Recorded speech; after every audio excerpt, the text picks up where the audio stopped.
Listen, the ride's not over, right? The second half means the ride's still going. They're going to be ranked. Arizona, Stanford, Arizona State still left on the schedule. The ride's still going, baby. I'm telling you. So Lincoln Riley after the game. Yeah, we got gave up too much there in this couple throws we wanted back right there. But man, Lincoln Riley was not breaking a sweat. It's so funny because like the college football world is sitting here. Oh, is Shedeur going to lead them back? I never thought that Lincoln Riley was breaking a sweat in this game. Still not a good look for Alex Grinch. Still not a good look for, USC's defense in general. But still, what do we make of the Trojans with what ended up being a narrow win against the Buffs? Same old Trojans. Same old Lincoln Riley. Same old everything. If we score 50 points, we should win. We might not, though. I mean, Colorado stormed back in the second half, made it really close at the end there, score-wise. But what stands out to me is a Colorado team that had not run the ball against anybody and was doing so poorly running the ball that it basically said, you know what? We're not going to bother trying to run the ball because it's pointless. Ran for 193 yards against USC today. Like, that's not a good sign to me if you're USC. Caleb Williams threw 6 touchdowns, threw 403 yards, and he's going to have to keep doing that every week for USC to have a chance. And considering some of the other offenses in this league, how much do you trust USC being able to get through this schedule unscathed? Hey, how about our guy Hank, who, by the way, has been a viewer for a long time? Lincoln Riley has discovered time travel. He's managed to field the exact same team 7 years in a row. I mean, look what Oregon did to Colorado. Now, granted, it was in Autzen, and this week was in Boulder. But look what Oregon did to Colorado last week, and look what USC did to it this week. Nothing. Oregon completely smothered it, put it out, didn't even let it get up or let it breathe. USC was just like, okay, yeah, sure, come on, score some points. Let's have fun, yay. I thought they actually took their foot off the gas at 41-14. I mean, Shedeur has like 120 yards to that point. They had run the ball a little bit. If you look at that, like Colorado basically did nothing until that point. And in their last, 6 drives, they go 70-plus yards in each of them. USC starts rotating some guys. I had turned it off. I went back and watched it. Like, I think it's pretty clear. Like, USC thought the game was just done. It's 41-14. And they're playing a bunch of subs. I think their effort level drops a lot. Like, I'm going to score most of that in garbage time. However, I still do have reservations about this USC defense. I also have reservations about how USC's offense, like, yeah, they scored an easy 50-something today, but it wasn't super crisp and clean all the time, right? It was Caleb at times scrambling around and creating because he can do that because Colorado's defense is a bunch of bad football players on it. When they have to play a good defense that has a little more structure to it, a little more talent, that won't always be available quite so much. Like I do want to see them play a little more from the pocket, so I'm not more worried than I was entering the game because I really do think they just let their foot off the gas because they thought it was garbage time, which I mean, kind of was. Like Colorado never had the ball with a chance to win the football game ever.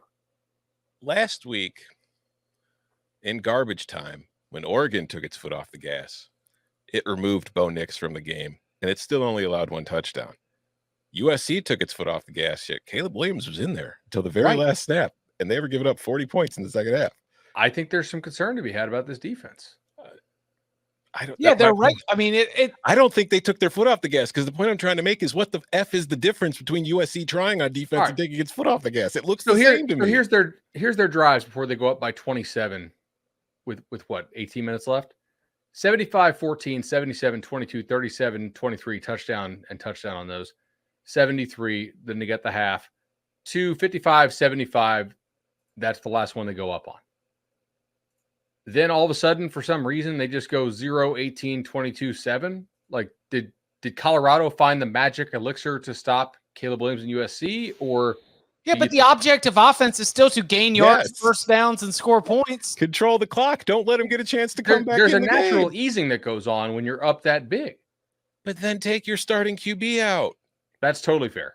And also, like, I got in so much trouble earlier today on CBS Sports HQ doing the thing that I get in trouble for here on the podcast, which is, I don't know, holding supposed title contenders to high standards. And like USC is another perfect example. When you do this and you play around in the second half, I'm not going to take you seriously as a national title contender. Agreed. Yeah. You have a They're player in Caleb Williams and an offense that is among the best in the country. And like, given everything that Caleb has done, yes, Tom, I'm on your side. Like, I was out on the Caleb Williams can run it back. I am in on the Caleb Williams can run it back. But I'm out on the Trojans being able to win a national championship because of the tomfoolery that we saw in the second half. Like, it's just not serious football when you are not squeezed. Like, we know what champions look like, and they don't allow that stuff. That was not championship football in the second half from the Trojans. Agreed. Why isn't it Jim foolery? Why does it have to be Tom foolery? I know, Tom. That's biased against you. So, I mean, geez, what did I do? No, it's the same thing. Like I said, Lincoln Riley, hey, I've got a great QB and a wonderful offense. I'm going to pair it. I'm just going to not give a damn about my defense at any point, and then I'm going to wonder why I haven't won in the playoff.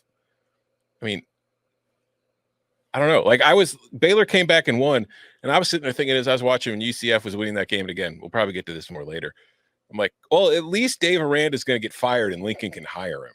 But then Dave Aranda had to come back and win that game, and now he's going to stick. He's probably going to give Alex Grinch an extension, and they're just going to keep giving up 40 points a game. No, you're not the first person who I've heard suggest Dave Aranda for USC defensive coordinator in the last 6 hours. So, yeah, it would be a good hire by Lincoln. I'll tell you that. Anybody? Do you think there's a difference? Like, did you guys turn it off, or did you have it on the screen the whole time? What, the Colorado USC game? Yeah. No, I did not have it in my top 4. So I went and watched it back from I didn't watch once they were up. I moved it off my screen because I'm trying to watch games that are actually competitive. I'm wondering, like, if you were experiencing, like Chip was saying, like the whole college ball world was, flipping out. If you experience it with the knowledge that they won the ball game and that Colorado never actually had a shot to win it, right? Or if you're watching it live and you're going on the roller coaster of like, hey, Colorado is, scoring here, and USC is like not taking them seriously. Like, if they don't get a single stop to end the game, this could get kind of weird. I wonder if that's sort of like part of the perception difference. Yeah, I get back in because of what's happening. Yeah, I took it off the main, but I had it on the third screen the entire time. How long was? What do you think of the announcing? I'm not going to comment on it. Good God. I did not have audio on that one. I had it on the quad box. Between, like, I'm going to do audio on this one. I'm going to do audio on this one. Twitter clips. It's and USC scores. Colorado. USC scores. I did hear a coworker of ours comment. Pretty bad. It sounded USC scored a touchdown. It sounded like a funeral. Yeah, dude. Look at the clips on Awful Announcing. It was when they blocked the punt. It's like they were trying to get an invite to the after party. Yeah, when they blocked the punt, it was like, he blocked the punt. And meanwhile, like, yeah, Colorado converts a first down, and it's like, first down, Colorado. Pretty bad.